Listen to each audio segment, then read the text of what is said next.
pengemban dakwah nggak usah dinasihati lagi kita yang di sini, ya kan? Contohnya tidak lagi membuka aurat di depan umum, tidak lagi berkata yang tidak baik, tidak lagi mengatakan sesuatu yang mungkin tidak benar atau fitnah, bahkan gibah sendiri pun, kecuali ada yang diperbolehkan gibah itu.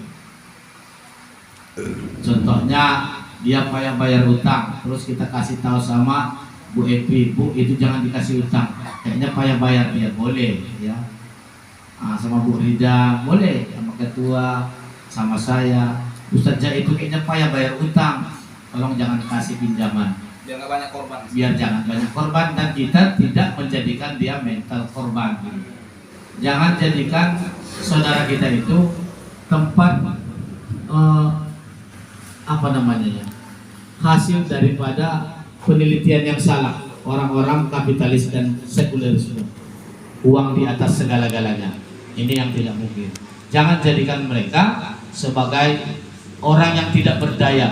Kita memang ustaz, tapi kita adalah pengusaha sekaligus, karena kita mau menjadi pengemban dakwah yang gak minta-minta sama orang lain, insya Allah.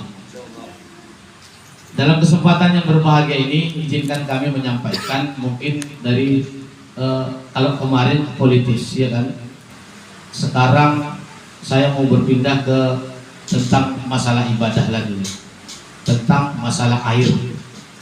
Masalah air pernah dibicarakan kira-kira Bapak Ibu, air di dalam hal tentang toharoh. Toharoh itu kan banyak, tapi yang mendasari toharoh itu adalah bersucinya dengan air. Nanti kalau nggak ada air, baru dengan yang lain, baru dengan yang lain, baru dengan batu, baru dengan daun, baru dengan sesuatu yang kering. Boleh dilakukan, tapi memang yang menjadi persyaratan awal itu adalah airnya. Di dalam bab toharoh ya, kalau di dalam Bulughul Maram itu karya Ibnu Hajar Al-Asqalani, ini memang banyak ulama merujuk ke sana. Nanti siapa Ibnu Hajar Al-Asqalani ini adalah sebenarnya dia adalah orang yang tidak beruntung dalam IQ, alias nggak mumpuni pemikirannya waktu anak kecil, alias kayak dibilang autis ya, atau tidak gitu lah. Dia orangnya biasa-biasa aja. Saya nggak berani bilang dia bodoh, enggak. Tapi dia kekurangan dalam hal IQ. Jadi waktu dia sekolah, kita bilang sekolah lah ya dulu, waktu menuntut ilmu, dia selalu menjadi bulian para sahabat-sahabatnya, karena dia memang nggak mampu, agak lemot. Sehingga suatu ketika sampailah kepada titik nadir dan dia nggak sanggup untuk menerima ejekan-ejekan itu. Ibnu Hajar Al-Asqalani, boleh nanti dibeli Bulughul Maramnya. Kalau yang bisa bahasa Arab langsung bahasa Arab. Semua tertera di sana, mulai bab toharoh sampai kepada bab jinayat dan nikah. Sambil dia meresapi nasibnya, kok begini aku ya gitu, kok bodoh, kok kurang, kok nggak bisa, lambat aku memikirkan, kok lambat nggak bisa ngapal ya, kenapa? Kan begitu. Menyendiri dia pada suatu seketika. Kita kadang-kadang kalau pendat pemikiran kita, pergi saya sekali ke Mahbolot atau ke tempat sunyi berhalwat gitu, yang orang lain nggak tahu. Pikirkan apa sih kekurangan saya gitu. Boleh, karena di situ, tapi jangan tempat yang seram-seram, nanti masuk pula setan. Kalau ini Imam Ibnu Hajar Al-Asqalani ini, dia ke gua, berangkat ke gua. Di sanalah dia bukan bersemedia, menyendiri, berhalwat, mencari jati diri. Kok bodoh kali aku ya, orang kok cepat kali ngapal, pintar apa segala, baru dibilang nanti hadisnya paham gitu. Lama dia berpikir, hampir 1 harian di sana. Lalu dilihatnya lah air menetes dari atas batu gua itu, tes pada saat itu, hari itu. Kemudian dia ke situ lagi, dilihatnya lagi air itu. Ternyata lama-kelamaan berhari-hari batu padas yang di bawah tadi, padahal airnya kecil, tik, tik, batu tadi menjadi legok, ibu bapak. Legok batu tadi membuat satu lubang. Dengan sendirinya Allah memberi taufik. Lihat itu, air yang sekecil itu satu titik saja sanggup melubangi batu padas yang begitu kerasnya. Jadi nggak ada yang nggak mungkin ketika kita bisa gitu. Bahkan sesuatu yang mungkin nggak pernah kita belajar, contohnya bahasa Arab, membaca tulis kundur, jangan menyerah. Tapi usahakan, ada usahanya. Jangan berdoa saja, dengan banyak mempelajari bahasa-bahasa Arab, terutama yang dari Al-Quran sendiri. Kalau bisa bahasa Arab, tentunya kita gampang untuk menghafal Al-Quran, gampang sekali. Karena memang janjinya Allah seperti itu. Kami akan mudahkan untuk menghafal Quran ini. Allah yang berjanji lebih payah menghafal hadis daripada menghafal Al-Quran. Al-Quran itu gampang, makanya banyak. Gunanya apa? Inna nahnu nazzalna dzikra wa inna lahu lahafizun. Allah yang menjaga dan Allah yang menjaga Al-Quran itu, kan gitu. Dengan cara, salah satunya kata ulama, banyaknya penghafal Al-Quran. Dan Ibnu Hajar Asqalani pada saat itu mendapatkan pencerahan dari kejadian yang dia lihat, sehingga dia menjadi sosok yang pantang menyerah, belajar, akhirnya bisa dia membuat satu kitab namanya Bulughul Maram. Bulughul Maram, bulughun itu balagho yuballighu, menyampaikan. Bulughul Maram, sampainya kepada titik kesuksesan itu. Balik itu kan anak yang sudah sampai umurnya. Nanti tahu kita bahasa Arab dari mana asal katanya. Nanti kamus bahasa Arab itu nggak bisa langsung kita temukan bulu, langsung dapat bulu, enggak. Harus tahu dasarnya. Apa bulu itu, dari kata apa? Balagha yuballighu. Dapat dia langsung. Terus kitabun, nggak ada langsung kita cari di kamus yang besar kitabun. Kitabun itu dari dasar apa? Kata bayak tubuh, menulis. Harus tahu dia dasar fiilnya apa. Baru dia akan bertemu kepada kata kitabun, kutubun, atau kitabatun. Nanti gitu. Kapanlah kita bisa bahasa Arab dengan itu. Tapi nggak cukup, sama seperti ngaji itu. Ngaji nggak bisa cukup satu kali pertemuan, nanti lupa. Kalau bisa memang carilah guru masing-masing. Bukan mesti di sini nanti kita ngaji sekali, boleh ya Ustaz ya. Sekali untuk pengajian, sekali untuk bahasa Arab, sekali untuk ngaji muamalah, sekali untuk ngaji ibadah, itu nggak masalah. Nah, kali ini akan kami tengahkan tentang bab toharoh berkenaan dengan air. Kira-kira di dalam bab toharoh itu ada berapa yang sudah Bapak Ibu ketahui tentang air? Air, babul miyah, kata maun itu air. Kira-kira ada yang pernah tahu Bapak Ibu? Air? Belum ya? Pernah dengar ma'ul mutlak? Ma'ul musyammas? Mutanajis? Iya. Dalam kesempatan ini ingin kita uraikan satu persatu. Kalaupun ada kekurangannya, mungkin yaitu kelemahan kami lah Bapak. Yang pertama itu adalah ma'ul mutlak. Mutlak itu terbebas daripada sesuatu najis.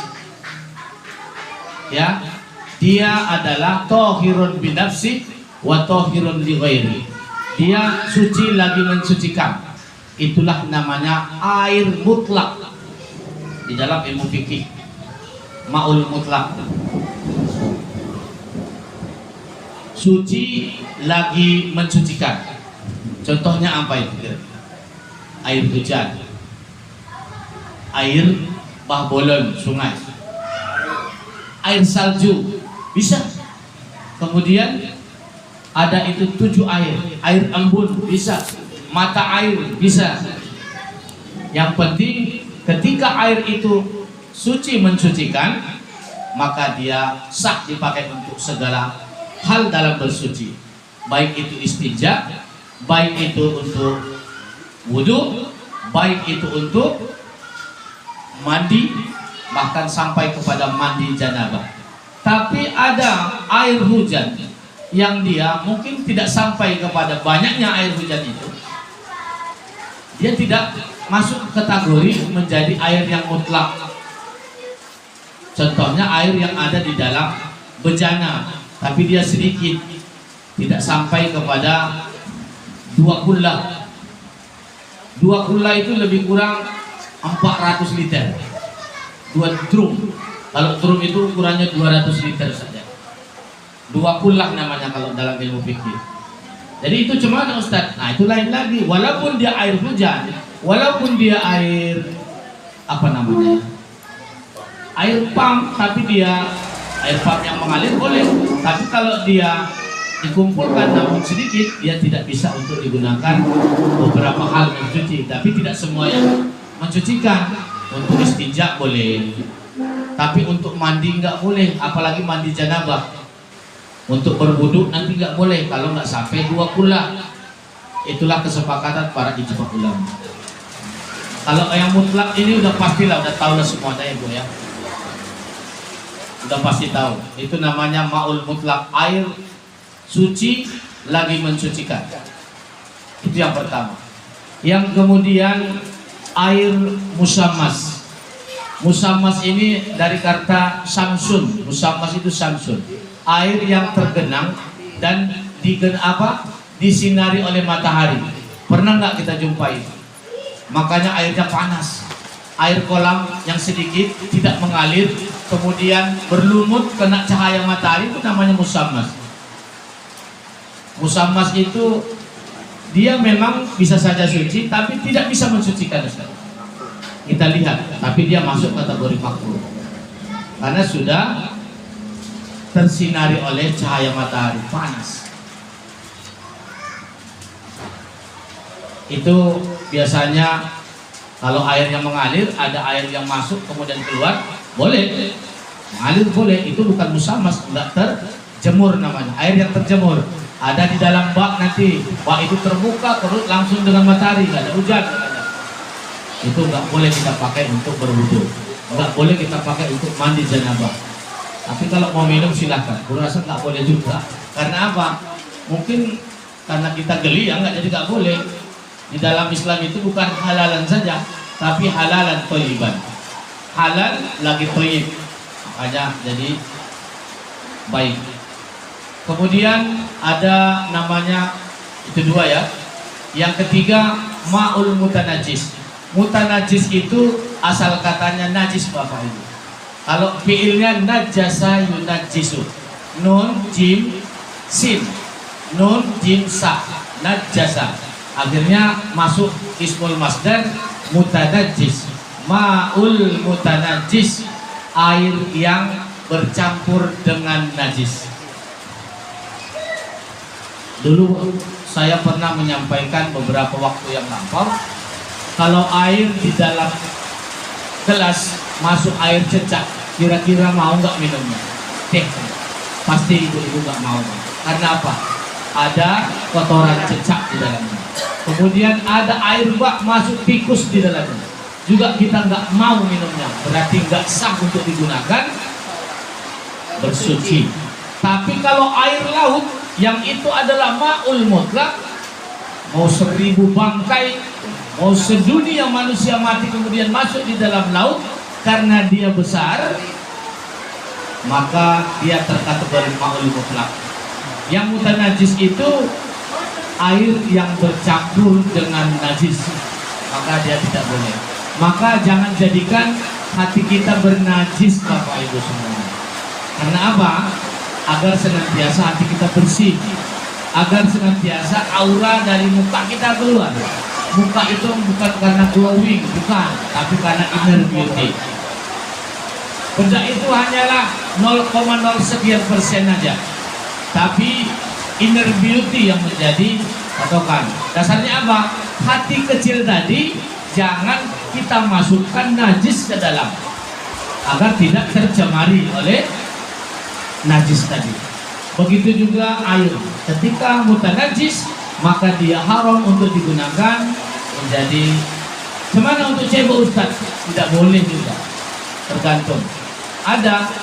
Ada dua kriteria mutanajis ini. Yang pertama, najis berat. Itu air yang mutanajis ya, ada yang najis berat, ada yang najis ringan.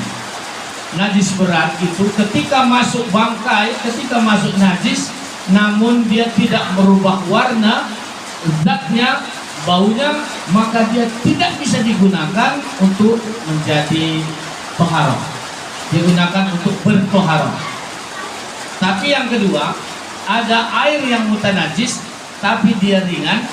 Contohnya, masuk kotoran cicak di dalam bak, tapi dia tidak mempengaruhi warna, ada yang di dalam bak itu, kemudian tidak baunya nggak ada, kemudian apa lagi? Zatnya nggak kelihatan. Contohnya, samar-samar antara beras hitam sama tai cicak atau tai tikus, itu boleh digunakan. Tapi kalau sudah tercium bau, jangan. Kok kayaknya air ini bau ya? Jangan. Satu saja yang mempengaruhi tiga tadi, tiga mempengaruhi, salah satu aja yang dari tiga itu mempengaruhi air, maka air itu tidak bisa kita gunakan untuk bersuci. Mungkin ini yang bisa kami sampaikan dalam kesempatan ini. Bapak Ibu kalau ada yang mau nanya-nanya, ya kan? Silakan. Nanti habis ini baru kita kisi-kisi tentang MMC ini. Perlu kita sampaikan, perlu kita pikirkan teman kita yang nggak hadir, perlu kita pikirkan apa masalahnya, kenapa mereka nggak ngaji, perlu kita pikirkan apa keberatannya. Mereka sakit, udah ada yang mengunjungi nggak? Salah satu pengurus ke sana, atau siapa saja di antara kita. Jangan nanti sakit tak ada yang mengunjungi, nanti baper. Walaupun kita nggak boleh baper sebenarnya, tapi memang begitu adanya. Udah ya? Bapak Ibu udah 20 menit, Ustaz Jul.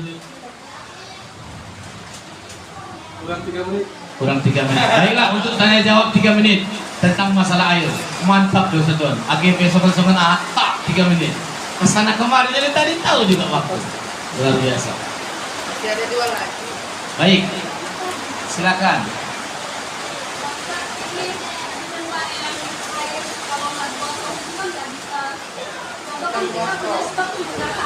Dua. Tak dengar, salah hujan.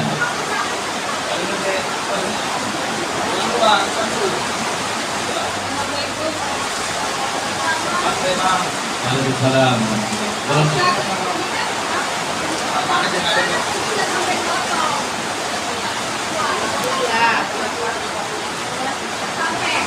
Jangan sampai 2 doang.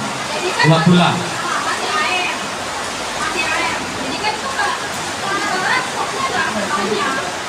Stoknya nggak banyak, setengah tong lah gitu. Itu kadang udah mandi, kan ada bercampur. Iya. Kan ya bisa lebih harusnya kita mau Iya. paksa emang. Gitu. Emang boleh nggak? Apa harus kepui? Kayak film India itu, nggak boleh ada buat kakus di rumah, tapi lembu boleh di dalam beol gitu. Jadi kemana perempuan yang beol? Oh bukan, beolnya, ya kan? Itulah enaknya kita di dalam ilmu fikih tadi. Fikih itu adalah untuk memberikan solusi dari segala kesulitan-kesulitan ketika kita mendapatkan hukum. Karena dia banyak tujuannya, maqasidus syariah, maqasidul jinayat, maqasidul jism, jasad. Tujuannya untuk menyelamatkan agama kita, hukum kita. Hukumnya awalnya dia tidak boleh kalau tidak melebihi 20 lah gitu ya. 200 liter berarti kan 1 ton itu ya. 1 ton Ustaz, bukan 2 ton, 1. Udah. Nah, kalau setengah macam mana? Itu kan darurat jadi namanya. Masuk kepada usul fiqh, ad-daruratu tubihul mahdurat. Darurat itu akan membolehkan sesuatu yang tidak boleh. Karena mati air. ya kan? Sungai jauh. Jauh air sungai. Tapi kalau di belakang rumah ada air, ke sungai aja lebih baik. Ya. Di dalam ilmu fikih apa yang nggak boleh? Boleh. Yang haram bisa jadi boleh kok kalau sudah menjadi darurat. Ini sudah habis, subuh udah telat. Udah itu harus mandi besar contohnya. Waduh, mati lampu. Soalnya mandi besar hampir tiap hari. Jadi mati lampu, air pun mati. Silahkan dipakai itu, ya kan? Silahkan dipakai. Habis kok. Kalau sering-sering. Jadi ulama fikih itu mensyaratkan kalau itu 2 bulan, lebih kurang lah, lebih kurang. Ada yang mengatakan 185 liter. Kalau saya lebihnya aja 200 liter itu, biar lebih aman. Soalnya Syafi'iyah ya. Was-was ya. Was-was. aja. Mungkin gitulah ya. Kalau mati lampu boleh lampu. Tapi kalau udah tahu mati lampu juga jangan lakukan dulu lah, ya kan? Nanti payah besok. Udah tahu air nggak ada. Kan ada iklan sekarang itu di Facebook. Bu, 5 hari kita mati lampu. Duh, jangan cepat mandi wajib. Tahan. Insya Allah bisa.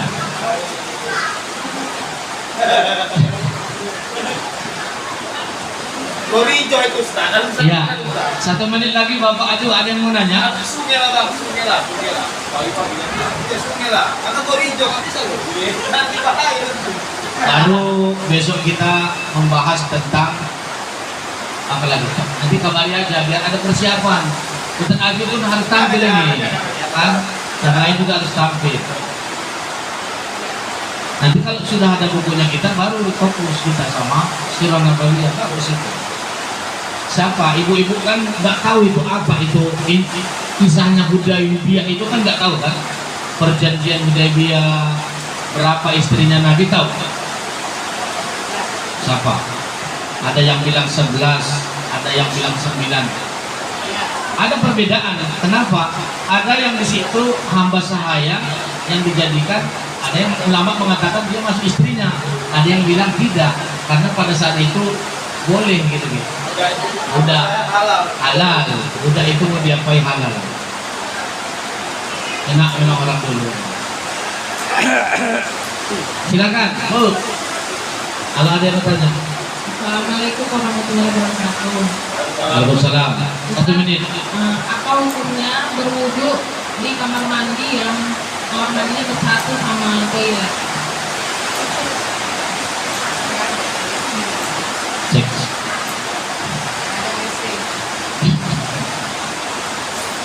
Lagi, itu aja Bu. Sama kalau di katanya kan kalau di kamar mandi kita nggak boleh menyebut nama Allah. Benar. Jadi kalau kita baca niat untuk mandi dulu gimana? Beda Ustaz mengerti. Assalamualaikum warahmatullahi wabarakatuh.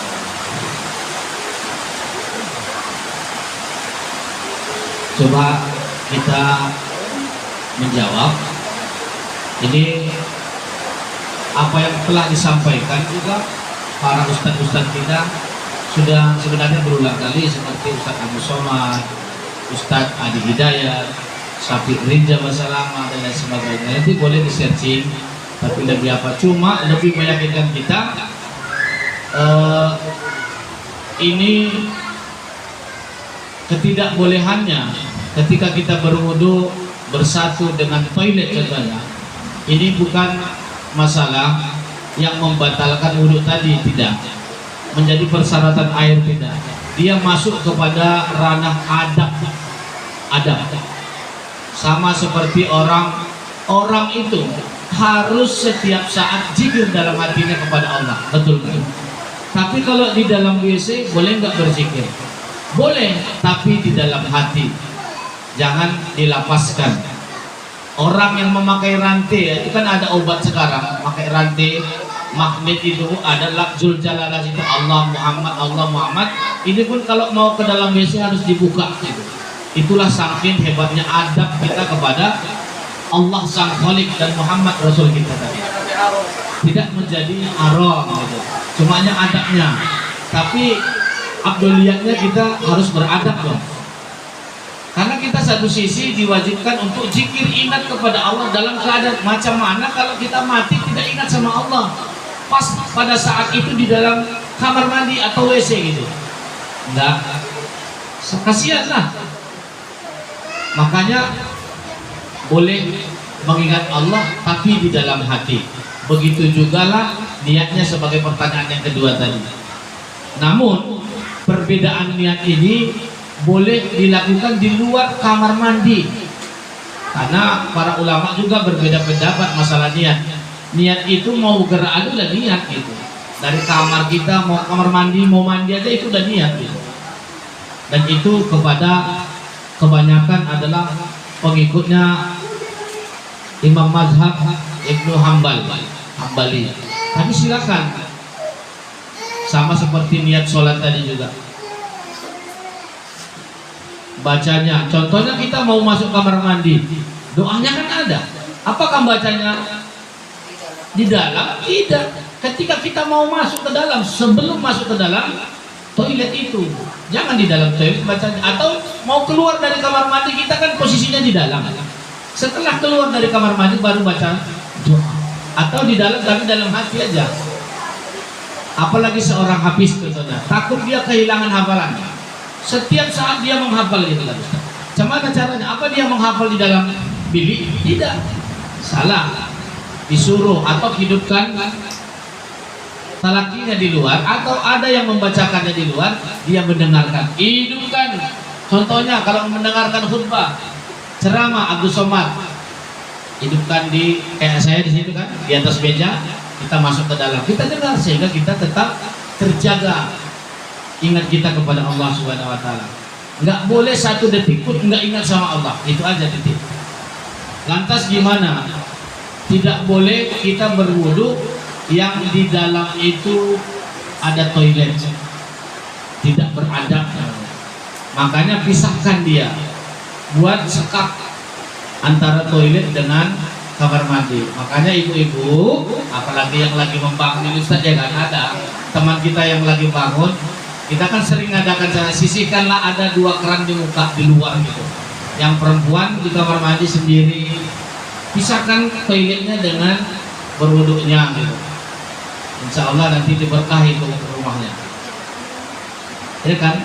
Keran tinggal mintanya sama tetangga ya kan? Besoknya bayar. Nggak boleh berwudu di dalam toilet atau kamar mandi yang ada toiletnya. Jadi gimana? Buat sekat. Kecuali memang darurat. Ada lagi. Ada darurat. Oma-oma udah udah stroke, nggak bisa, takut dia. Memang di kamarnya lah dia toiletnya. Nah, itu lain lah bulan ceritanya lagi. Kadang-kadang kan Ustaz, di depan umum misalnya kita lagi di luar gitu kan. Ngambil wudhunya kan di depan gini kan, kita wudhu kita nggak, jadi kita ngambil di kamar mandi atau itu. Nah, ibu-ibu kalau mau berwudu takut nampak auratnya di luar.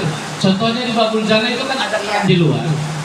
Untuk membasuh rambut itu nggak mesti dibuka jilbabnya, boleh. Ini untuk bolehnya. Tapi kalau bisa masuk, masuklah. Itu kan terpisah, kayak babul jana kan terpisah dia.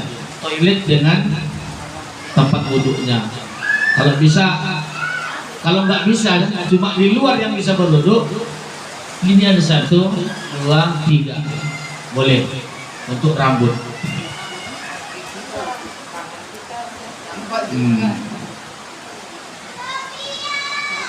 Udah ya, kayaknya udah lewat. Oke. Yang nanya istri jual. Nanti kamu pernah apa jewer di rumah? Kode, maksudnya buatlah di kamar mandi di luar. Kerannya main kayak gini tuh, sik keluar air, sik keluar. Otomatis pakai magnet apa? Pakai infrared.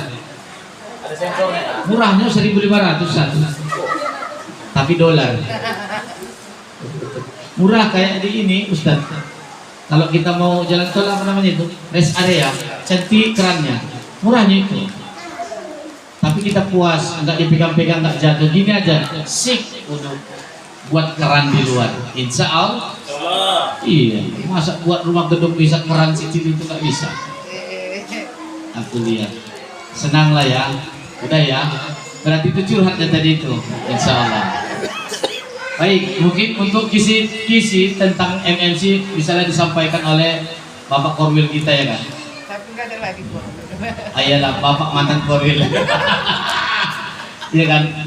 Nah, ya Ustaz ya. Kita 15 menit lah boleh lah. Karena kayaknya nanti makin lesu, makin lama makin lesu kita ini. Nanti ini Ustaz, Hmm. juga sempat ini. Intinya. Jam berapa Ustaz? Karena kena lewat pas. Jam 6 lewat ini? Nampas. Oh masih lah sebelum ini. Tapi nggak semua ya. Atau kita relax aja sambil makan sambil cerita bisa? Makan aja. Hah? Nanti nggak kemakan itu. Iya. Oh, iya. Makan aja. Karena maghrib makin cepat Ustaz. Ya tergantung lah MNC lah. Oke ya, itu aja. Terima kasih. Waalaikumsalam jami'an. Assalamualaikum warahmatullahi wabarakatuh. Waalaikumsalam. Bang Enas mana? Mau ngomong. Nanti satu kami ini aku akses.